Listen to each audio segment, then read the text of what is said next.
Bonjour, bonjour, j'espère que vous allez bien. Bienvenue dans ce live du vendredi 3 mai. Écoutez, aujourd'hui, on va essayer de continuer et terminer un chapitre du coup de l'enseignement du Bouddha de Walpola Raoula. Mine de rien, on a pas mal avancé dans le bouquin. On en est dans le chapitre sur la doctrine de Anatta, donc l'absence de soi. Ah oui, Sarah Cottage qui dit le tunnel emoji est arrivé. Oui, oui, je l'ai mis, ça y est. Et je suis en train de faire valider une version animée, mais en fait, chaque fois que je mets un nouvel emoji, Twitch me demande enfin, demande à valider l'emoji par eux-mêmes. Pour éviter, je pense qu'on mette des trucs un peu trop bizarres. Et donc l'emoji arrive, mais les emojis animés ne sont malheureusement que pour les personnes qui sont abonnées. On ne peut pas mettre d'emojis animés pour les personnes qui sont juste en follow, qui suivent juste la chaîne. Il faut être abonné pour pouvoir y avoir accès. Voilà, c'est une restriction de Twitch. Et j'avais mis aussi quelques... Comme je suis limité au niveau des icônes pour les personnes qui sont juste... qui follow juste, j'ai rajouté des icônes supplémentaires pour les personnes qui soutiennent la chaîne avec un abonnement. Et il y a notamment ce magnifique Greg Chauve. Voilà, je l'ai créé quand même. Je l'ai créé quand même. Donc voilà, du coup, on était dans la doctrine de Anatta, donc l'absence de soi. Et donc, je le rappelle, au sens bouddhiste du terme, la doctrine de l'absence de soi ne veut pas dire qu'il n'y a pas de Greg qui existe là devant vous en train de vous parler, mais simplement qu'il n'y a pas de Greg qui soit un Greg permanent et qui soit indépendant des causes et des conditions. Il n'y a pas d'espèce de noyau de Greg qui serait cette espèce de noyau fixe que dans certaines religions on considère comme étant une âme. Cet élément-là, au sens bouddhiste, n'existe pas. Enfin, n'existe pas. Pour le Bouddha, c'est des éléments qui sont une croyance erronée en un élément de soi qui serait durable, qui serait vraiment permanent et complètement indépendant des causes et des conditions, qui ne change jamais, qui est là pour toujours et qui transmigre d'âme en âme, ou suivant les autres religions, qui par exemple iraient pour l'éternité au paradis, ou iraient pour l'éternité en enfer. Voilà, le Bouddha va récuser cette idée-là. Et donc, on avait discuté la dernière fois surtout en fait d'un point que Walpola Raoula, l'auteur du livre, voulait mettre en avant, qui était le fait que certains auteurs ont essayé de ramener dans le bouddhisme ce concept d'âme que le Bouddha niait de façon assez claire. Et voilà, il en avait pas mal discuté. On en était à peu près là. Et on va maintenant parler, on va essayer de terminer le chapitre aujourd'hui. Je pense on peut le faire. On a déjà discuté vraiment des points principaux, donc il va y avoir peut-être un petit peu de redite. Après, c'est bien aussi s'il y a des personnes qui sont nouvelles, bien entendu. Donc on en était ici, et on allait parler du coup du silence du Bouddha. Donc on est toujours un peu dans cette discussion de pourquoi est-ce que certains auteurs ont essayé de ramener le concept d'âme dans le bouddhisme, sur quels éléments ils se sont basés pour essayer de faire ce move théorique que le Bouddha lui-même n'avait pas fait. Et donc, il explique ici notamment une histoire qui est relative au silence du Bouddha. Il dit, je vais zoomer encore peut-être un tout petit chouïa, excusez, petit zoom, est-ce que ça va être, voilà. Hop, je vous zoome un peu là-dessus encore. Ah, ouais, non, ça fait trop. Bon, on va rester comme ça. Ouais, on va rester comme ça, écoutez, 150. Yeah. On a beaucoup écrit, discuté et spéculé sur le sujet du silence du Bouddha, alors qu'un certain Parivrajaka, on va l'appeler Paris, c'est Paris, Paris, on va l'appeler Paris, donc c'était l'errant en fait, hein, son nom c'est Errant en fait, c'est l'errant, donc on va l'appeler l'errant ou Paris. Qu'un certain errant, nommé Vashagota, donc on va l'appeler Vache, Vache de Stampede, lui demandait s'il y avait un Atman ou non. Voici l'histoire. Vache vint auprès du Bouddha et lui demanda, Vénérable Gautama, y a-t-il un Atman, donc y a-t-il une âme, quelque chose qui perdure? Le Bouddha resta silencieux. Alors, Vénérable Gautama, donc redemande Vache, hein, alors Vénérable Gautama, il n'y a pas d'Atman, du coup, parce que vous ne répondez pas. Le Bouddha resta également silencieux. Alors, Vache se leva et s'en va.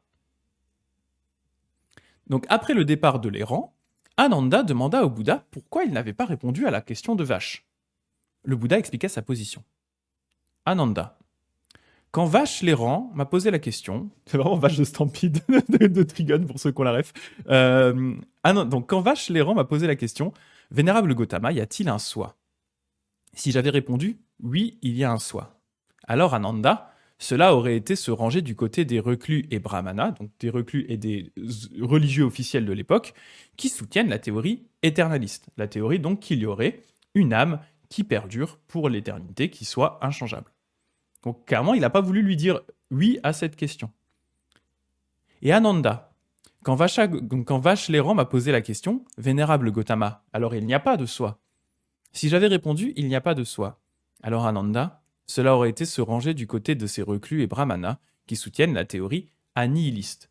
Donc là, il essaye d'éviter un autre écueil. Donc l'écueil éternaliste, on le comprend assez facilement. Donc cette idée de dire il y a effectivement une âme qui soit fixe, inchangeable, indépendante des causes et des conditions, ça, le Bouddha le récluse directement. Mais là, on nous dit, et le Bouddha dit, si j'avais répondu oui à la question, alors il n'y a pas d'âme, il n'y a pas d'atman, alors je me serais rangé du côté de ceux qui soutiennent la théorie annihiliste. En fait, là, ce que le Bouddha veut essayer d'éviter comme move, c'est de faire croire à Vash que, en fait, on n'existe juste littéralement pas. Et cette idée qui a souvent d'ailleurs été mal comprise par les commentateurs occidentaux quand le bouddhisme est arrivé en Occident, que les gens ont commencé à l'étudier un peu plus sérieusement, il y en a qui effectivement y ont vu une sorte de philosophie nihiliste, voire du coup annihiliste ici, vraiment cette idée que, eh bien en fait, on n'existerait juste littéralement pas, on serait des fantômes, des illusions, des choses comme ça. Et c'est vrai qu'il y a certains textes bouddhistes qui vont vous dire les êtres vivants sont comme des illusions. Mais en fait, c'est le c'est comme qui est. On n'est pas réellement des illusions, mais c'est juste que on a cet attachement à notre nous fixe, alors qu'en réalité, on est en permanence changeant. Donc voilà, il voulait éviter aussi l'écueil, donc qu'il appelle annihiliste. Donc il serait vraiment juste de croire qu'en réalité, on n'existe pas. Donc en gros, limite, on peut faire n'importe quoi. De toute façon, on n'est pas réel. On est comme dans un rêve, par exemple. Donc ça, il voulait éviter le move là aussi, également. Et encore, Ananda. Là, ça va être intéressant ce qu'il va dire ici. Encore Ananda. Quand Vashleran m'a posé la question, Vénérable Gautama, y a-t-il un soi? Si j'avais répondu, il y a un soi. Alors Ananda, cela aurait-il été en accord avec ma connaissance que tous les dharmas, que donc tout dans l'univers, hein, est sans soi, c'est-à-dire sans soi permanent? Donc Ananda lui répond, bah non, clairement pas. Et encore Ananda, quand Vashleran m'a posé la question, Vénérable Gautama, n'y a-t-il pas de soi? Si j'avais répondu il n'y a pas de soi, alors Ananda, cela aurait été pour Vashleran une plus grande confusion encore, lui qui est déjà confus. Car il aurait pensé, antérieurement j'avais en effet un Atman, mais maintenant je n'en ai plus. Donc il revient un petit peu là-dessus en disant, en fait, donc il explique un peu le concept, parce que ce qui se passe ici, en fait, c'est que c'est pas la première fois que le Bouddha discute avec Vashleran. Donc, il y a un précédent, le Bouddha connaît un petit peu la psychologie, un petit peu les positions philosophiques de Vashleran. Il sait où il en est globalement. On explique ici en 28, ils disent, en fait, en une autre occasion, évidemment antérieure, alors que le Bouddha exposait une certaine question profonde et subtile, la question de ce qu'il arrivait à un Arahant après la mort, Vash aurait dit, Vénérable Gautama, maintenant je suis dans l'ignorance, je suis dans la confusion. Quelques petites fois que j'avais au commencement de cette conversation avec le Vénérable Gautama, maintenant elle est aussi partie. C'est pourquoi le Bouddha ne veut pas le mettre à nouveau dans la confusion. En fait, il a compris que Vash, en fait, c'est un mec qui se pose beaucoup, beaucoup de questions, qui est vraiment toujours dans le doute et qui, du coup, peut très, très vite perdre pied et s'embrouiller avec des questions philosophiques, partir un peu trop loin ou vraiment voilà tout mélanger. Donc en fait, il agit de façon, on va dire, gentille avec Vash, en essayant de pas trop non plus vraiment l'embrouiller en fait avec sa réponse, parce qu'il dit si je lui avais dit Vash, il n'y a pas d'âme, alors en fait, il était persuadé que spontanément Vash se serait mis à croire que avant, et c'est un truc dont on avait déjà discuté dans un des lives précédents, hein, cette idée que certaines personnes, quand on leur dit il n'y a pas d'âme, il n'y a pas d'atman, ils vont tendance à croire que euh, ils en avaient un et en fait on leur a enlevé. Alors qu'en fait c'est pas le cas, c'est juste que de base on en avait déjà pas en fait, et c'est pas le fait de savoir ça qui va vous enlever quelque chose que vous aviez déjà. Mais là, en fait, il a peur vraiment le Bouddha que spontanément ce soit ce que Vash croit à ce moment-là. Donc en fait, alors ça ne veut pas dire qu'à un moment il va pas lui expliquer tout ça, mais c'est juste que d'après le Bouddha, il estime à ce moment-là que l'état psychologique Et là où vache en est par rapport à son avancement spirituel, psychologique, philosophique, etc., vaut mieux pas trop l'embrouiller maintenant avec ça. Il va probablement lui enseigner autre chose avant, pour le mettre doucement sur la voie, avant de lui amener ses réponses spécifiques à ses questions, quand il sera prêt à les entendre et quand il aura vraiment l'avancement suffisant pour pouvoir réellement comprendre ce qui se passe ici. Alors, euh, je regarde un petit peu, je vois des questions. Gulli, ça veut dire que la chanson de Joe Dassin fonctionne. Dieu merci. Attends, ah oui, Dieu merci. Alors attends, faut que tu me donnes la ref parce que là je l'ai pas. Babouchka, désolé si je mets les pieds dans le plat. Je n'osais pas, mais je me lance. Ok, bah bien, vas-y, n'hésite pas. L'âme peut être immanente, mais elle est souvent perçue comme transcendante, ce qui implique qu'elle n'est pas immuable. Alors, je voudrais bien que tu précises un petit peu plus. Je veux bien que tu te développes un petit peu plus, que je comprenne exactement où est-ce que ce que tu veux en venir par rapport au fait que si elle était perçue comme transcendante, elle serait pas immuable parce qu'elle est transcendante. Pourquoi est-ce qu'elle pourrait être transcendante? Je suis un peu perdu. Ah, et si tu n'existais pas? Ah oui, oui, oui, pardon, oui, parce que moi j'arrive avec le chat en décalé. Et si oui, c'est ça que tu veux dire, Gulli. Ouais, Babouchka, je veux bien plus de précision sur ta pensée par rapport à cette histoire de transcendance. Juste, ouais, développer pourquoi est-ce que pour toi, si l'âme était perçue comme transcendante, alors elle ne serait pas immuable. Mais ouais, c'est intéressant, intéressant de discuter. C'est vrai qu'on n'a pas forcément trop parlé des histoires de immanence, transcendance. Euh, Ça peut être intéressant, effectivement. Après, c'est vrai que dans le concept de bouddhisme, on va dire, en soi, il n'y a pas réellement de transcendance par rapport à l'être, dans le sens où tout, on va considérer en fait que l'être en lui-même est composé uniquement d'agrégats, salut Mériadec, composé uniquement d'agrégats qui, du coup, forment l'entièreté de ce qu'on est à l'instant T et qui va du coup changer en permanence en fonction des causes et des conditions autour de nous, que le mental en fait partie. Donc même le mental ne peut pas être considéré comme quelque chose qui serait légèrement transcendant.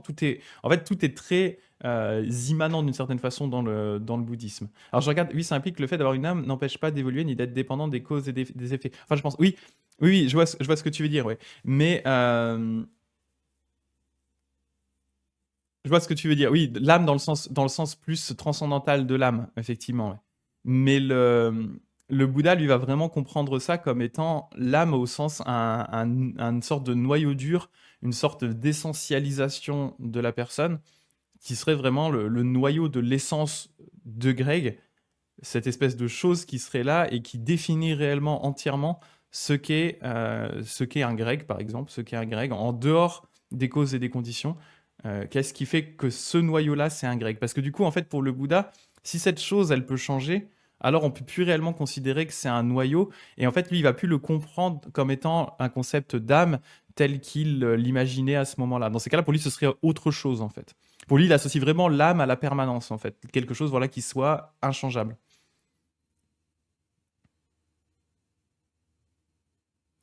L'élément déclencheur qui va faire de ce live un live du vendredi. Yes. Gunique, t'as raison. Après, après, je comprends où tu veux en venir, en effet, ouais. En effet.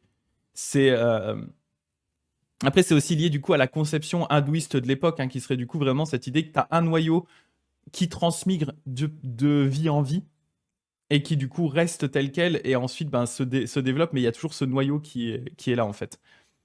Dans le bouddhisme. Oui, oui, oui, je crois, c'est ça ce que tu veux dire. Ouais, je comprends que l'âme est perçue comme immanente dans le bouddhisme, mais ce n'est pas forcément le cas dans d'autres religions. Effectivement, ouais.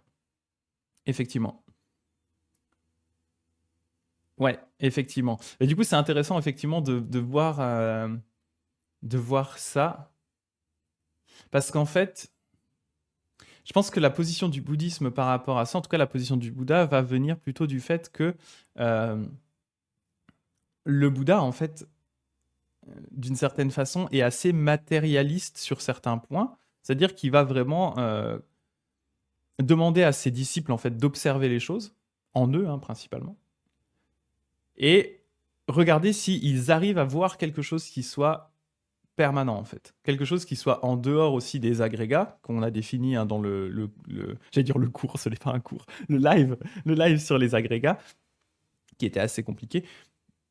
Mais il va dire du coup en dehors de ces différents éléments, hein, l'agrégat de la matière, l'agrégat des sensations, donc les différents sens qu'on va avoir, notre perception, sachant qu'effectivement, j'insiste toujours dessus, mais je le redis ici pour ceux qui sont nouveaux, dans le bouddhisme, le mental est considéré comme un sens à part entière, donc c'est pour dans le bouddhisme traditionnel, c'est vraiment un sens spécifique au même titre que l'ouïe, au même titre que l'odorat, etc. C'est un sens spécifique qui va interagir avec des objets mentaux. Au même titre que l'odorat va interagir avec des odeurs, l'ouïe va interagir avec des sons, le mental va interagir avec des objets mentaux.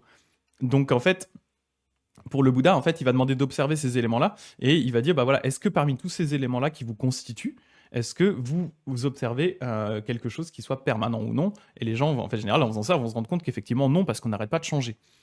Et derrière, en fait, je pense que le Bouddha se dit, mais du coup, il n'y a pas ce concept d'âme qui serait transcendant. Le problème du concept d'âme transcendantale, c'est que tu peux pas réellement l'observer, en fait. C'est ça le truc, en fait, qui est gênant, je pense, d'un point de vue bouddhiste.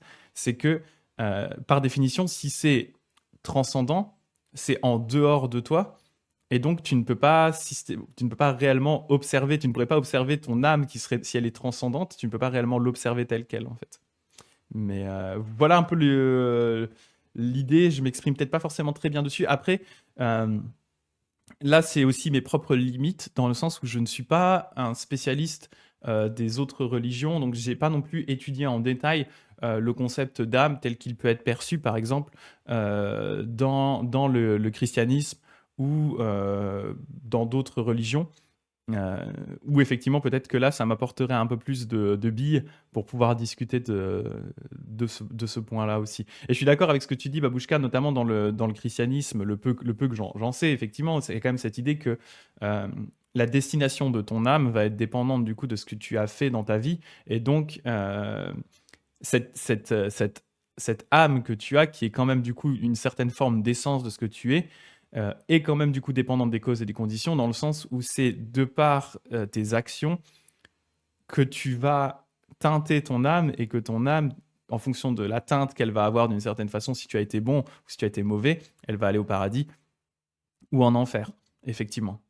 Mais là, à nouveau, du coup, on va retomber plutôt dans un concept de croyance, plus que dans un concept, on va dire, d'observation matérielle des choses telles qu'elles sont d'une certaine façon. Voilà, je ne sais pas si ce que je dis a un minimum de sens. C'est un sujet qui, j'avoue, est assez complexe, en effet. Ouais. Mais je pense que là, tu as raison, c'est les limites de cette discussion par rapport à ça, entre ce que le Bouddha perçoit, la définition qu'il va donner au concept d'âme, et le concept d'âme tel qu'il va être perçu dans d'autres religions, en effet. Mais c'est un bon point que tu soulèves là, c'est intéressant d'en discuter, en effet. Ouais. Donc je vais continuer un petit peu par rapport à ça. Voilà, donc il dit la raison pour laquelle le Bouddha est resté silencieux devait être maintenant parfaitement claire. Mais cela sera plus clair encore si nous prenons en considération tout l'arrière-plan et la façon dont le Bouddha traitait les questions et les interlocuteurs, ces deux choses étant ignorées de ceux qui ont discuté de ce problème. Le Bouddha n'était pas une machine à répondre, donnant sans aucune considération les réponses, quelles que soient les questions posées et quel que soit celui qui les posait. Ça, c'est un point qui est extrêmement, bien sûr, important dans le bouddhisme, dont on a déjà eu l'occasion de parler maintes fois, qui est le concept de moyen adapté. C'est-à-dire que dans le bouddhisme, bien sûr, on va avoir un certain nombre de vérités qui sont mises en avant, mais on va aussi concevoir que toutes les vérités ne sont pas bonnes à entendre par toutes les personnes. C'est-à-dire qu'on va devoir adapter le niveau de ce qu'on enseigne aux capacités des personnes qui sont en face de nous. Donc si on sent qu'une personne n'est pas prête pour tel niveau de vérité, alors on va l'y emmener par des moyens détournés, adaptés à sa compréhension, à sa sensibilité, etc. etc.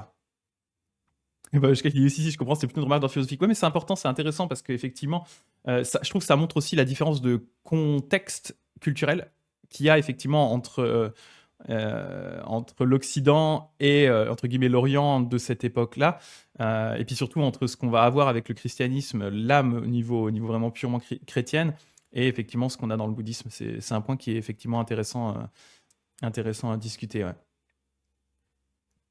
Et donc, Donc voilà, donc on dit effectivement, donc on dit voilà, le concept de moyen adapté, hein, c'est un élément qui est effectivement central dans le bouddhisme. Euh, il y a même, je vous ai souvent parlé des six paramitas, qui sont du coup les valeurs et on va dire les pratiques que doit réaliser un bodhisattva, hein, telles que par exemple cultiver la compassion, cultiver la sagesse, cultiver la patience, cultiver l'effort, euh, cultiver la discipline, etc. Et en fait, il y a certaines variations des six paramitas, notamment dans les sutras liés à l'Avatamsaka, donc l'ornementation fleurie, dont fait partie le sutra qu'on étudie le lundi, hein, le sutra de l'entrée dans la dimension absolue. On va des fois avoir 10 paramitas. Et en fait, dans ces 10 paramitas, un des paramitas qui va se rajouter, c'est le paramita des moyens adaptés. C'est-à-dire qu'on va vraiment considérer que les moyens adaptés, le fait d'adapter sa parole, ses enseignements au niveau des personnes en face de toi, fait partie des qualités que doit cultiver un bodhisattva pour pouvoir être un bon bodhisattva. Et donc ça, on le voit dès du coup le Bouddha historique, dès ces vieux sutras sur lesquels se base Walpola Raoula, on avait déjà cette notion de moyen adapté qui était très fortement mise en avant. Donc voilà, il était un instructeur pratique plein de compassion et de sagesse. Il ne répondait pas aux questions pour montrer son intelligence et sa connaissance, mais pour aider celui qui le questionnait dans la voie de la réalisation. Il parlait toujours aux gens en ayant à l'esprit leur niveau de développement, leurs tendances, leur tournure d'esprit, leur caractère, leurs aptitudes à comprendre un sujet particulier. Donc voilà, ça c'est quand même vraiment extrêmement balèze. Il y a Gulli qui dit je suis carrément allé faire un schéma parce que c'est trop abstrait comme ça, il m'en faut un. Dur d'être aussi. Non, non, t'es pas toi qui es bête aussi, parce qu'en fait, je pense que, tu vois, même moi, là, il y a une partie, là, une partie de la discussion, moi, qui m'échappe à l'heure actuelle, justement, avec la discussion avec Babouchka, parce que je ne me suis pas assez renseigné sur les théories de l'âme au sens plus transcendantal, tel qu'il pourrait être développé dans le christianisme. Du coup, j'ai pas assez moi-même de background philosophique sur cette question spécifique pour pouvoir y répondre en fait. Donc moi, là, à l'heure actuelle, je ne peux malheureusement que donner le point de vue bouddhiste en disant, d'un point de vue bouddhiste, voilà en fait la définition, parce qu'en fait c'est ça. Le truc, c'est que si on part pas de la même définition de l'âme au début, forcément on arrive à des conclusions différentes en fait. Donc quand on parle de l'âme au sens bouddhiste, on va parler vraiment d'un noyau qui soit inchangeable, indépendant des causes et des conditions. Mais effectivement, à partir du moment où on estimerait que quelque chose soit changeable et du coup dépendant de certaines causes et conditions, pour le bouddhisme, on ne rentrerait plus dans la conception de l'âme telle que le Bouddha l'entend, en fait. Vu que du coup, bah, c'est quelque chose d'impermanent et qui est changeant. Donc pour lui, ce serait plus réellement une âme. Et du coup, on vient à la question du est-ce que l'âme, d'un point de vue transcendantal, tel qu'il pourrait être considéré dans le christianisme, étant donné que cette âme peut être teintée par nos péchés, mais aussi par nos vertus, euh, est-ce que du coup, ça rentre réellement dans le concept d'âme tel que le Bouddha l'imagine à ce moment-là, en fait? Euh, voilà le genre. J'avoue que là, ça devient complexe. Complexe. Donc, d'après le Bouddha, il y a quatre façons de traiter les questions. Number one, certaines auxquelles on doit répondre tout simplement directement. Donc, il y a certaines questions, on doit y répondre directement. Number one. Deuxième, à d'autres questions, on doit répondre de façon à les analyser. Donc là, on va vraiment creuser un petit peu peut-être détailler un peu plus la question. À d'autres encore, on doit répondre par des contre-questions. En disant, si tu penses ça, est-ce que ça ne veut pas dire que tu penses ça? Ou inversement. Et quatre, enfin, il y a des questions qu'on doit tout simplement laisser de côté pour pas embrouiller les gens. Et il explique ici, il peut y avoir plusieurs façons de laisser de côté une question. L'une est de dire qu'une question particulière n'a pas de réponse ou d'explication, comme fit le Bouddha à l'égard de ce même vache à plus d'une occasion, quand ces célèbres questions de savoir, quand il avait posé les questions de savoir si l'univers était éternel ou non, et de la même façon qu'il avait répondu à notre bon Malou, pour ceux qui se souviennent de Malou. Malou est là, il est de retour. Donc en fait, Vache apparemment avait posé globalement les mêmes questions que Malou. C'est d'ailleurs un peu un classique dans ces vieux sutras du canon Pali, vraiment du vieux canon Theravada, donc qui s'approche le plus de ce que le Bouddha avait enseigné. Il y a beaucoup de répétitions. Et c'est vrai que du coup, on peut retrouver des fois des sutras avec quasiment le même contenu. C'est simplement aussi pour aider l'aspect mémotechnique, vu qu'au début, ces sutras se transmettaient comme ça, simplement, à l'oral, avant d'être finalement posé par écrit. Et donc, effectivement, on a vu que, enfin, apparemment, il explique ici hein, que Vache avait déjà posé globalement les mêmes questions que Malou. Et comme il l'a fait avec Malou, dans ces cas-là, en fait, le Bouddha ne répond simplement pas. Parce qu'en fait, c'est des questions pour lesquelles il va estimer que soit, un, la réponse n'est pas utile, soit deux, en fait, on n'a pas réellement moyen de savoir la réponse. Donc, en fait, ça sert à rien de se torturer avec ce genre de questions si on n'est pas capable de pouvoir réellement, par l'examen des choses, se convaincre et savoir réellement que les choses sont telles qu'elles sont. Et c'est là où on peut revenir un peu sur la discussion de l'âme transcendantale. Et c'est un peu ce que j'essayais de dire tout à l'heure avec des mots où je n'arrivais pas forcément trop à aboutir réellement à ma conclusion. Mais étant donné qu'en fait, le Bouddha, il va effectivement baser son enseignement sur comment se libérer de la souffrance sur la base de ce qui est observable, eh bien en fait, étant donné que l'âme transcendantale, par définition, on ne va pas pouvoir réellement l'observer, vu qu'elle est transcendante, eh bien, du coup, on ne peut pas réellement agir dessus. Donc au final, si on lui avait posé la question, je pense que le Bouddha aurait gardé le silence par rapport à cette question, en fait. Parce qu'en fait, on n'a pas vraiment moyen de savoir. Ce qu'on peut savoir, c'est que notre être tel qu'il est, ce qu'on perçoit comme étant un soi, qui est du coup le soi générateur d'attachement, le soi qu'on perçoit comme étant celui à qui tout est dû, celui qui existe, celui qui est permanent, eh bien, c'est sur ce soi qu'on va pouvoir agir en observant effectivement les agrégats, en observant que tout est sujet au changement. Même les choses qui nous paraissent permanentes vont finir par changer. Et donc, notre attachement à ça doit prendre en compte le fait que ces éléments, tels que nous-mêmes, mais tout ce qui nous entoure, autant les objets que les personnes, vont finir par disparaître et vont aussi changer, hein, sont dépendantes du coup des changements, sont dépendantes des causes et des effets, sont aussi tout simplement impermanentes. Et donc, on ne peut pas s'y attacher comme étant à des objets permanents. Voilà. Et ça, on peut l'observer. Ça, on peut l'observer, alors que l'âme transcendante, peut-être que pour le Bouddha, c'est quelque chose qu'on ne peut pas réellement observer à ce moment-là. Et ça mériterait effectivement d'être creusé, c'est assez intéressant comme sujet. Hein.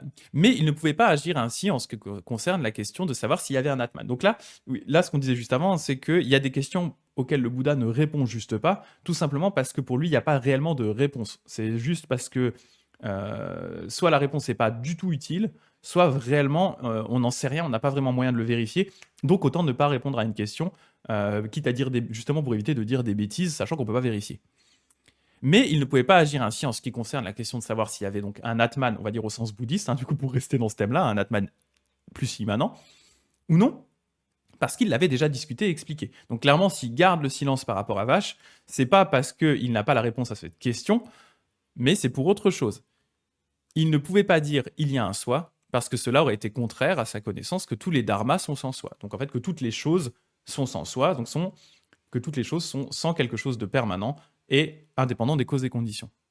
Et il ne voulait pas dire non plus « il n'y a pas de soi », parce que cela aurait été sans nécessité et sans raison. C'est parce que cela aurait, sans nécessité et sans raison, rendu plus confus et plus troublé le malheureux Vache, qui était déjà troublé par une question semblable, comme il l'avait avoué antérieurement et n'était donc pas en mesure de comprendre l'idée d'anatta.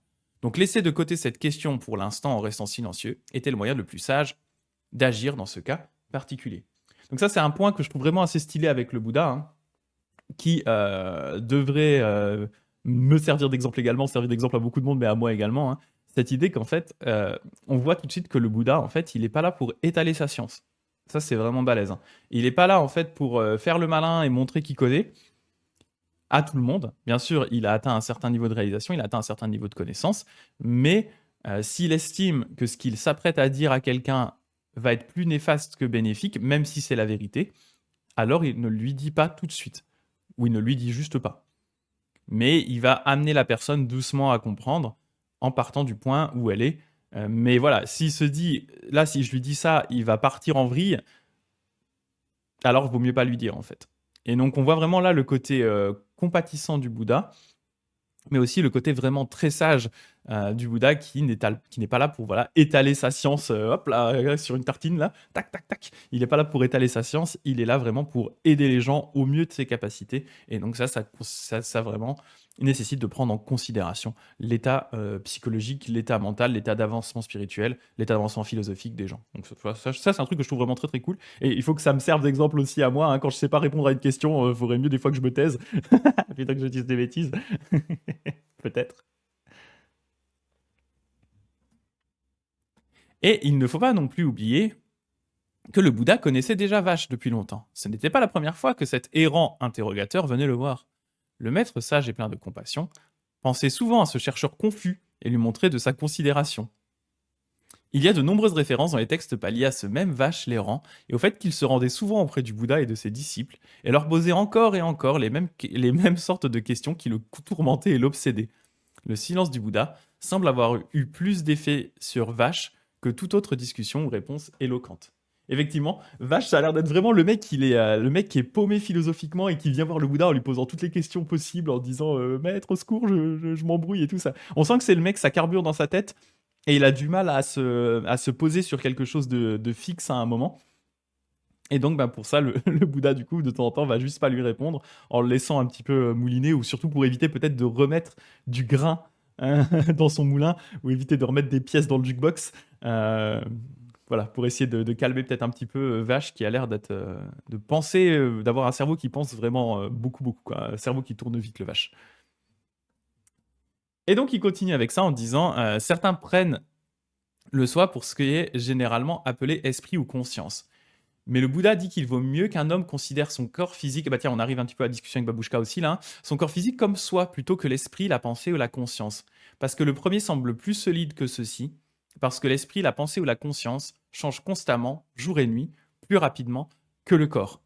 C'est-à-dire, en fait, quitte à avoir une idée erronée de soi-même, il vaut mieux considérer son corps comme soi que son esprit comme soi, dans le sens où, effectivement, le corps tel qu'il est change plus lentement que l'esprit qui est en permanence évolution, en permanence changement, qui ne s'arrête quasiment jamais, sauf éventuellement vaguement quand on dort par moment. Alors que le corps en lui-même, on peut éventuellement arrêter d'une certaine façon les mouvements involontaires de son corps, hein, comme quand on le fait en méditation. En fait, en méditation, hein, vous allez vite vous rendre compte que le corps est plus facile à calmer, à mettre en pause d'une certaine façon, à arrêter, que l'esprit, qui est lui, c'est lui qui est difficile à gérer pendant une méditation. C'est pas le corps en fait. Bien sûr, le corps, des fois, on a envie de bouger parce que on a des fourmis dans les jambes, ou ça nous gratte quelque part, ou je sais pas quoi, on a mal à un endroit. Mais ça va être beaucoup moins fréquent que les mouvements de l'esprit. Donc limite, le Bouddha, il dit, ouais, bon, si vous voulez vous attacher à une idée de soi, imaginez plutôt votre corps, prenez conscience que votre corps est là plutôt que votre mental qui, lui, est tout le temps en train de bouger en permanence. Mais c'est assez marrant, ça. Et il continue en parlant, du coup, il dit, c'est la vague sensation d'un je suis qui crée cette idée de soi qui n'a aucune réalité correspondante. Et voir cette vérité, c'est réaliser le nirvana, ce qui n'est pas facile. Donc je dis, hein, c'est la vague sensation d'un je suis. Cette espèce de sensation qui... On n'arrive pas à mettre le doigt dessus parce qu'en fait, on n'arrive pas à définir exactement le qu'est-ce qui est ce je suis, mais on a quand même au fond de nous cette sensation de je suis. Il y a quand même un Greg, il y a quelque chose, il y a une essence de Greg. Je n'arrive pas à mettre le doigt dessus, mais on a quand même cette sensation qu'elle est là. Et donc réaliser en fait cette vérité, c'est voir en même temps le nirvana. Et il y a, il dit dans un sutra, une conversation lumineuse sur ce point entre un moine qui s'appelait Kemaka et un autre groupe de bhikkhus, donc un autre groupe de moines. Ces moines demandèrent à Kemaka si, dans les 5 agrégats, il voit un soi ou quelque chose appartenant à un soi. Kemaka y répond non. Kemaka il dit quand j'observe les agrégats, donc quand j'observe, du coup, hein, on se rappelle, alors différents agrégats, je ne vais pas tous les refaire, mais notamment du coup l'agrégat physique, hein, le corps physique tel qu'il est, l'agrégat des sensations, la perception, donc le fait aussi de l'attention, le fait d'avoir par exemple, notre organe des yeux qui va être en contact avec un objet visuel, notre sensation, est-ce qu'elle est agréable ou désagréable, etc. Donc en fait, quand il observe tous ces différents agrégats, ces éléments, objectivement, Kemaka ne voit pas de soi, c'est-à-dire qu'il ne voit rien qui soit permanent et qui soit indépendant des causes et des conditions. Parce qu'en fait, tout n'arrête pas de changer. Donc ça, c'est ce que va répondre Kemaka aux différents moines. Donc il leur dit, sur ce point-là, clairement, je peux vous dire non, quand je les observe objectivement, je ne vois pas de choses qui soient permanentes, indépendantes des conditions, donc je ne vois pas d'essence, je ne vois pas de soi qui serait inchangeable. Alors les bhikkhus disent que s'il en est ainsi, c'est que Kemaka doit être un Arahant libéré de toute impureté. Pourtant, Kemaka confesse que bien qu'il ne trouve pas dans les 5 agrégats un soi ou quelque chose appartenant à un soi, il dit « Je ne suis pas un Arahant libéré de toute impureté. Ami, En rapport avec les 5 agrégats d'attachement, j'ai malgré tout la sensation « je suis », mais je ne vois pas clairement « ceci est, je suis ». Puis Kemakha explique que ce qu'il appelle « je suis » n'est ni matière, ni sensation, ni perception, ni formation mentale, ni conscience, ni quelque chose en dehors d'eux, mais il y a la sensation « je suis » en rapport avec les 5 agrégats d'attachement, bien qu'il ne puisse clairement voir « ceci est, je suis ». J'ai relu ce passage hier soir à 22h30 pour préparer le live et j'étais genre « Hein Quoi Qu'est-ce qu'il dit ?» En fait, après, il m'a fallu quelques minutes parce que je commençais à être fatigué. Il m'a fallu quelques minutes pour comprendre ce qu'il voulait dire. En fait, ce que Kemakha veut dire ici, ce que j'ai un peu expliqué juste avant, hein, ce qu'il dit, c'est Nier Kemakha. J'étais un peu fatigué, mon cerveau, il voulait plus. En fait, ce qu'il veut dire Kemakha ici, c'est que d'un point de vue objectif, c'est vraiment ce que je dis avant, d'un point de vue objectif, quand il réalise cette observation des agrégats, quand il va observer, il les liste ici, hein, quand il observe... Attendez, ils sont où? Parce que sinon, je vais encore en oublier un. Voilà. Quand il observe la matière, donc le corps, quand il observe les sensations agréables ou désagréables, quand il observe la perception, donc percevoir quelque chose, quand il observe les formations mentales, donc ce qui va se former au niveau du cerveau en réponse aux perceptions, quand il observe la conscience, il se rend compte qu'aucun de ces éléments-là n'est réellement un soi. Tous ces éléments-là n'arrêtent pas de changer en permanence. Comme on le dit souvent, hein, quand on prend cette analogie, là, mon œil est attiré par le chat. Donc du coup, mon œil, qui est un objet physique, rentre en contact avec un objet physique qui est le chat. Parce que par exemple, j'ai vu le message de Gulli. Avant de voir le message de Gulli, il y a ce contact entre mon œil et le chat. Donc mon organe visuel s'active à ce moment-là. Il y a contact. Je vais détecter que c'est un message dans le chat. Je vais ensuite détecter que ce message vient de Gulli, que c'est un message de Gulli. Je vais avoir ensuite une réaction positive ou négative à ce message du chat, qui est nier. Ça m'a fait rire parce que j'ai dit nier aussi, et que nier, ça me fait marrer comme un message dans le chat. Donc c'est une réaction plutôt positive. Et ensuite, je vais avoir potentiellement une réaction d'attachement ou pas à ce message en disant « Ah bah tiens, j'ai envie qu'il y ait plein de messages dans mon chat. C'est la fame. » Ça, c'est ce qui se passe simplement par le contact de mon œil avec le message du chat.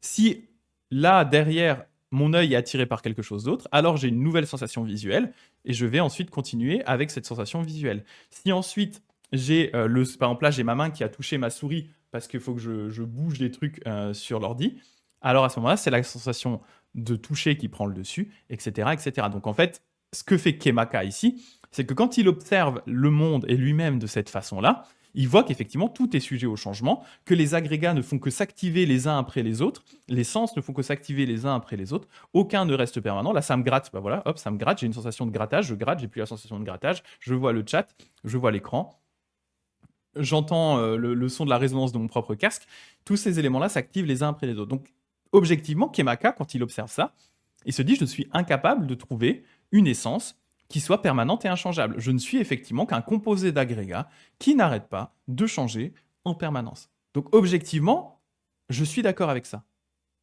Je n'arrive pas à trouver un soi qui soit là. Et pourtant, et c'est là la nuance de Kemakha, là où il est extrêmement honnête, il dit « et pourtant, malgré cette investigation que je réalise », et surtout, donc lui, c'est un disciple du Bouddha, donc clairement, cette investigation, en mode bouddhiste ancien, il l'a fait pas mal de fois. Il dit « malgré cette investigation, malgré cette compréhension que les agrégats sont complètement impermanents, qui sont sujets aux causes et aux effets, et que du coup, il n'y a pas de Kemakha qui soit là, physique, inchangé, et bien malgré tout, j'ai quand même la sensation de « il y a un je suis », il y a un Kemakha. J'ai quand même au fond de moi cette sensation de « il y a une essence de Kemakha quelque part ».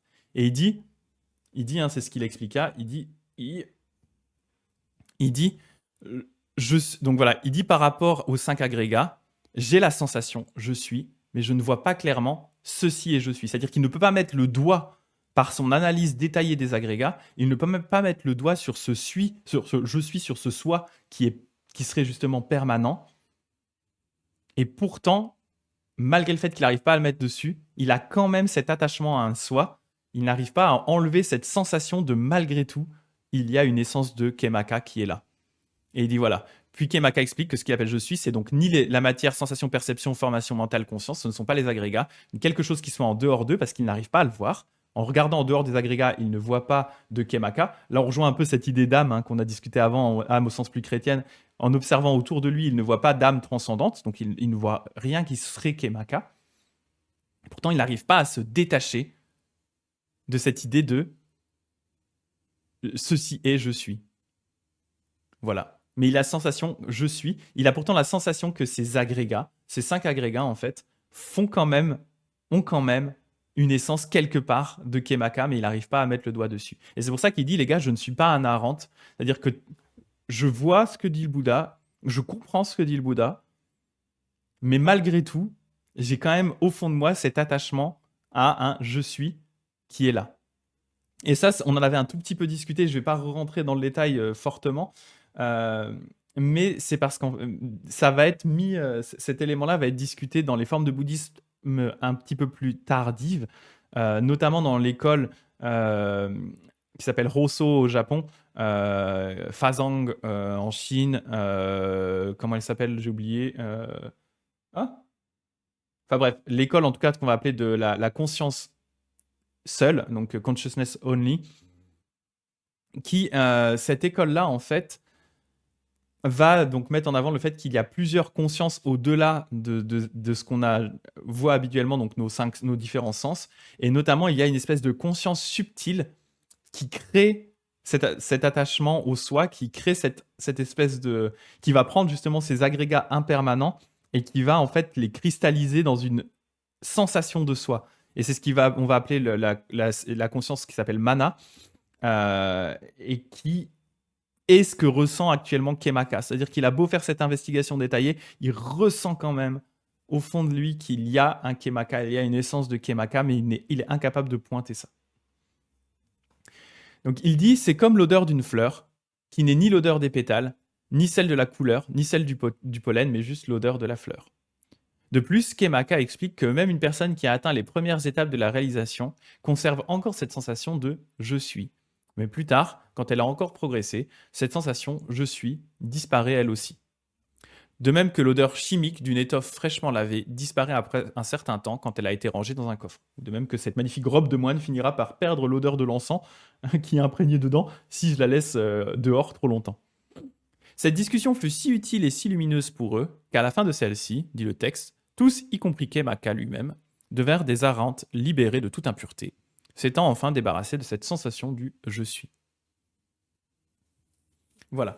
Donc il continue, d'après l'enseignement du Bouddha, il est aussi mauvais de soutenir l'opinion « je n'ai pas de soi », dans le sens annihiliste, en disant vraiment il n'y a pas... On n'existe pas, on est des illusions, on est un rêve, etc. Donc parce qu'on a quand même, on est là, on a ces agrégats. Mais donc c'est dangereux de le soutenir, aussi dangereux que de soutenir la théorie d'il y a un soi qui serait un soi éternaliste, parce que tous les deux sont des liens, tous les deux sont des attachements à l'idée fausse « je suis ». La position correcte à l'égard de la question d'anatta est non pas de soutenir telle ou telle vue d'opinion, mais d'essayer de voir les choses objectivement telles qu'elles sont, sans projection mentale. De voir que ce qu'on appelle « je » ou « être » est seulement une combinaison d'agrégats physiques et mentaux qui agissent ensemble d'une façon interdépendante dans un flux de changements momentanés soumis à la loi de cause et d'effet, qu'il n'a rien de permanent, d'éternel et sans changement dans la totalité de l'univers. Donc ça, j'aime bien. Ce paragraphe, pour moi, il résume vraiment très très bien la notion de l'absence de soi telle qu'elle est dans le bouddhisme et qui évite justement l'écueil qu'il disait au début du non-soi qui serait une forme annihiliste où alors vraiment on dit bah en fait on est une illusion, on n'existe pas.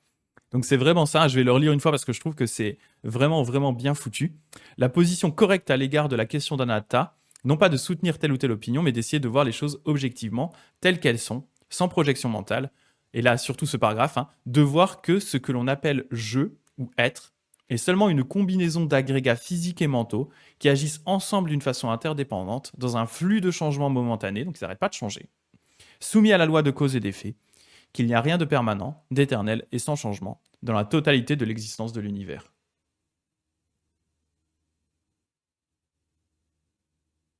Intéressant ce que tu dis, Gulli, je vais dire dessus. Ouais. Gulli qui dit est-ce que les moines utilisent je et être parce que autrement c'est comme faire un ni oui ni non en mode hardcore. Oui, oui. En fait, c'est exactement ça. En fait, justement pour ne pas tomber dans le côté annihiliste d'une certaine façon, eh bien effectivement, on va continuer à utiliser le jeu, le être, etc., d'un point de vue, on va dire, d'un point de vue conventionnel. C'est-à-dire qu'on est conscient que d'un point de vue ultime, absolu, logique, en fait, il n'y a pas de réel jeu, c'est-à-dire qu'il n'y a pas d'essence, etc. Pourtant, effectivement, et là, pour pas tomber dans le côté annihiliste, on a bel et bien un Gulli, une Gulli qui est en train d'écrire ces mots dans le chat, qui est là à ce moment-là. C'est juste que cette Gulli-là n'est pas la même que celle qu'il y avait au début du live, qui ne sera pas la même exactement que celle qu'il y a après le live, etc. Mais pourtant, conventionnellement, on est quand même obligé de parler de Gulli tel quel, avec, sinon, effectivement, comme tu dis, hein, ça devient faire un espèce de ni oui ni non en mode hardcore, ou un jeu le jeu de société tabou, où t'as pas le droit de dire je ni être. Ça devient compliqué pour les conversations. Donc effectivement, d'un point de vue conventionnel, d'un point de vue pratique, on va continuer à utiliser ce jeu, ce être, etc. Parce que sinon, effectivement, au niveau discussion, ça devient vraiment compliqué à gérer. Effectivement. Ici, une question se pose naturellement. S'il n'y a pas d'Atman ou soi, qui reçoit les résultats du karma? Personne ne peut répondre à cette question mieux que le Bouddha lui-même. Lorsqu'un bhikkhu lui pose cette question, le Bouddha dit: je vous ai enseigné au bhikkhu de voir la conditionnalité partout et en toute chose. C'est-à-dire, en fait, c'est juste des effets de cause et de condition. Donc, en fait, c'est juste qu'à un moment, on fait un effet, enfin, on fait une cause et on se reprend un effet dans la gueule. Mais du coup, c'est notre soi temporaire du moment, le grec de la seconde, qui se prend les effets, en fait. C'est juste ça. Et après, les choses continuent à évoluer et à changer, en fait, simplement. L'enseignement du Bouddha sur anatta, non-âme ou non-soi, ne doit pas être considéré comme négatif ou nihiliste. De même que le nirvana, il est vérité et réalité. Et la réalité ne peut pas être négative. La réalité, elle est juste, telle qu'elle. C'est la fausse croyance en un soi imaginaire non existant qui est négative. L'enseignement d'Anatta dissipe l'obscurité des fausses croyances et produit la lumière de la sagesse. Il n'est pas négatif. Comme Asanga le dit justement, un grand philosophe bouddhiste, hein, il y a le fait qu'il n'y a pas de soi. Point. C'est un fait. Voilà. Et, incroyable, on a fini ce chapitre sur l'absence de soi, Anatta. Bien joué. Bien joué à tous. Il était dur, hein. Celui-là, il était raide, hein. Il était vraiment raide. Mais parce que c'est un des concepts que je trouve le plus difficile à intégrer. Et en fait, on aura beau nous-mêmes analyser, en fait, on retombe très très vite dans exactement le problème de Kemaka, hein, qui est à la fin de ce chapitre, qui est de dire, bah, effectivement, ouais, j'ai beau analyser factuellement les choses et me rendre compte que tout est en transformation. Et pourtant, je reste attaché à l'existence d'un soi, d'un jeu, d'un moi, même si je n'arrive pas à le localiser, même si je n'arrive pas à mettre le doigt dessus quand j'observe, j'ai quand même cette sensation qui reste là, en fait. Et donc forcément, vu qu'on a tous cette sensation qui est là, eh bien, ça reste difficile à intégrer, voilà. Parce qu'on n'est pas des Arendt, en fait, on est juste des Joe Normie. Donc voilà, on essaie de le comprendre intellectuellement, mais c'est pas évident. Donc voilà le concept d'Anatta, qui est pour moi ouais, vraiment, je pense, le chapitre un peu le plus raide du bouquin. Pourtant, on avait vu des trucs un peu raides, hein, mais là celui-là, il est chaud patate quand même. Voilà, je ne sais pas ce que vous en avez pensé. En tout cas, ça a été l'occasion de discuter de pas mal de choses ensemble. Donc ça, c'était aussi très très bien, hein. Franchement, ça fait toujours plaisir. Mais en tout cas, voilà, félicitations pour m'avoir accompagné jusqu'au bout de ce long chapitre. Mais voilà, changer ne veut pas dire forcément disparaître. On est entièrement d'accord. On est entièrement d'accord. Mais c'est vrai il y a beaucoup de gens. PLS, mais regardez qu'il est en PLS. Mais c'est vrai qu'il y a beaucoup de gens hein, qui vont associer effectivement cette idée de changement à quelque chose de très négatif. Mais ça, c'est justement un des problèmes de l'attachement à un soi qui soit permanent. C'est du coup de dire, bah, je suis comme ça. C'est moi, je suis ça. Du coup, je ne peux pas changer, je ne peux pas évoluer.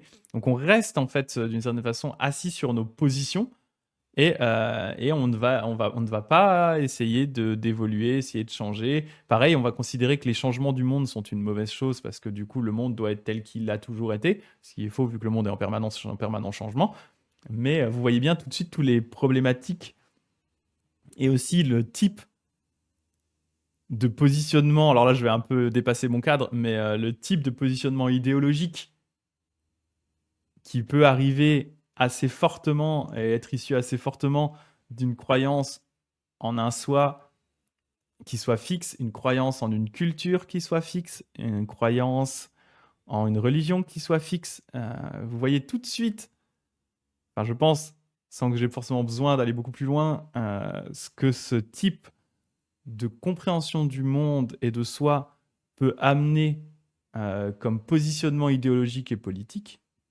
Un attachement, une croyance en la culture immuable, la langue immuable, le pays immuable, le peuple immuable. Vous voyez tout de suite, vous voyez comme rien qu'en évoquant ce type de concept très fortement idéologiquement, en fait, on voit un spectre droite, extrême droite, qui s'amorce fortement. C'est Harnein, hein, comme disait Gulli, hein, Guten Tag. Voilà.